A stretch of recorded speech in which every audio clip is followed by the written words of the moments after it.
नमस्ते। आज हरछठ है। आज हरछठ के दिन माताएं अपनी संतान की लंबी उम्र के लिए व्रत रखती हैं। ये कृष्ण जन्माष्टमी के एक दिन पहले हरछठ मनाई जाती है। इसमें हल से जुता हुआ कोई भी चीज़ खाना वर्जित है। इसमें गाय के दूध और दही का प्रयोग करना भी वर्जित है। इसमें भैंस के दूध और दही का प्रयोग किया जाता है। इसमें मीठा खाना नहीं खाया नहीं जाता। इसमें फल फ्रूट खाए जाते हैं और इसमें बच्चे की खिलौनों का पूजन किया जाता है। सतनजा का भोग लगाया जाता है। चलिए अब मैं आपको बताती हूँ इसकी विधि। भाद्र पक्ष की कृष्ण पक्ष की छठी को हरछठ की एवं चंद्र छठ भी मनाई जाती है। इसका व्रत कुंवारी कन्याएं भी रखती हैं। इसमें खाना पीना वर्जित है। विधि: एक पराठे पर जल का कलश रखते हैं और एक रोली छिड़क कर 7 टीके काढ़े लगाए जाते हैं। एक गिलास में गेहूं रखते हैं। ऊपर से इच्छा अनुसार रुपए रखे जाते हैं। साथ ही में गेहूं के 7 दाने लेके कहानी सुनी जाती है। इसके पश्चात चंद्रमा को अर्घ देके गेहूं तथा रुपए ब्राह्मण को दान कर दिए जाते हैं। चंद्रमा को अर्घ देकर लड़कियां इस व्रत को खोलती हैं। कथा: किसी नगर में एक सेठ और सेठानी रहते थे। सेठानी कुछ समय मासिक धर्म से चल रही थी और बर्तनों का स्पर्श करती फिरती थी। इस पश्चात सेठ और सेठानी की मृत्यु हो गई। मृत्यु के पश्चात सेठ को बैल और सेठानी को कुतिया की योनि प्राप्त हुई। दोनों अपने पुत्र के घर में ही रहते थे। बैल खेत पे जोतता और कुतिया घर की रखवाली करती थी। पत्नी ने खीर बनाई श्राद्ध के दिन और वह किसी काम से बाहर चली गई। एक चील खीर में बर्तन में सांप डाल के चला गया।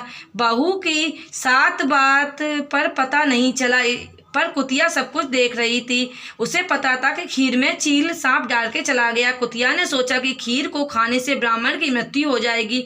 कुतिया ने खीर के भगोने में मुंह डाल के उसको जूठा कर दिया। इस पे बहू ने गुस्सा में आके उसकी मार लगा दी। जली हुई लकड़ी से उसे जला दिया और बहू ने खीर फेंक दी। दूसरी तरफ खीर बनाई। सब ब्राह्मण भोजन करके चले गए, परंतु बहू ने कुतिया को जूठन भी नहीं दी।